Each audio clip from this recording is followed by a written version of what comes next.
शुक्रवार संध्यारे रायरंगपुर आदर्श थाना अंतर्गत 6 किलोमीटर दूर रायरंगपुर विषय भरंडिया रास्ता पख पोल निकट एक 12 चकिया ट्रक एक साइकेल आरोही धक्का देवा फल साइकेल चालकर घटनास्थल ही मृत्यु होईछि। मृतकों को रायरंगपुर डाक्तरखाना रे भर्ती करा दैथिला।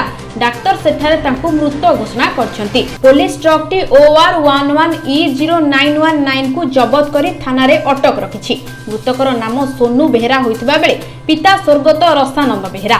घर रायरंगपुर पौरांचल इचिंडा ग्राम रे। मृत्यु खबर सुनी रायरंगपुर डाक्तरखाना रे लोकारण्य होई पड़छि। घटनास्थल रे रायरंगपुर एसडीपीओ स्नेहाशीष साहू एवं रायरंगपुर टाउन थाना अधिकारी रंजन सेठी पहुंची तदंत करछंती। रायरंगपुर जितेंद्र अग्रवाल का रिपोर्ट, ओडिशा विजन टीवी।